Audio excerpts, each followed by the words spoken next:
কোনো দরকারি কাজে যায় একটু ঘোরাফেরা না করলে কি আর মন শান্তি হয়? আমার এক কাজে যায় অন্য কাজ হয়ে যায়। দাও দাও সব কিছু বলছি। হ্যালো বন্ধুগণ, সকাল সকাল বাইকে তেল ঠেল ঢুকে বাইরে পড়ছি কুচবিহার যাওয়ার জন্য। কারণ কুচবিহার কিসের জন্য যাবো? কারণ আমার বাইকের একটা এনওসি মানে এনওসি আসবে, তার জন্য এনওসিটা আনতে আমি যাব। তার আগে যে ভিউ, এগুলো ভিউ দেখতে দেখতে চলে গেছি আমরা কুচবিহার। কুচবিহারে আমরা খুঁজতে খুঁজতে চলে গেছি এদিকে মার্কেট সার্কেট ঘুরতে ঘুরতে আমরা চলে গেলাম ওই যে হিরো শোরুমের থেকে আমরা আবার সেই জায়গা থেকে লোকেশন সেট করে আবার চলে গেতেছি আবার ধামাল আড্ডা।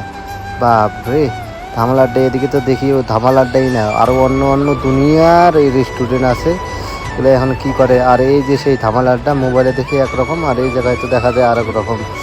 আমরা তো প্রথমে দেখে চিনিই নাই। আর সামনে কিন্তু নদীর ভিউটা সেই সুন্দর। আর তারপরে আমরা কিন্তু এই জায়গায় একটু এন্ট্রি নিয়ে নিলাম। এন্ট্রি নিয়ে যদি অল্প স্টাইল না মারি তাহলে কি আমার আর পেট ভরে, তার জন্য অল্প।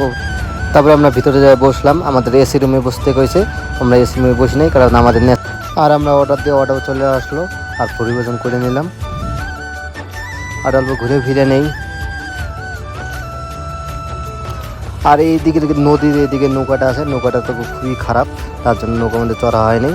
আর আমরা দুই দোস্ত মিলে তো একটু সেলফি মেলফি উঠে নিলাম। তারপরে আমরা কিন্তু আবার চলে যাই, আবার মন শান্তি হয় না, আবার চলে গেছি আমরা রাজবাড়িতে যাই টিকিট কাটি, টিকিট কাটি ভিতরে ঢুকে। আর এই রোদ্দুমটা এত দূর হাইটে যাওয়াই বন্ধু রে, না ঘুরলে কি আর মন শান্তি হয় রে, তাই অল্প ঘুরে নেই।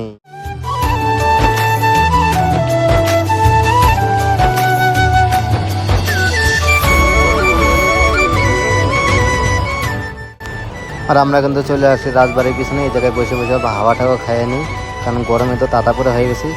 আবার কেলি ওরকম দিয়ে নিলাম শাহরুখ খানে, কিন্তু তারপরে আর ঘুরলাম না কারণ বেলা হয়ে গেছে, তার জন্য আমরা।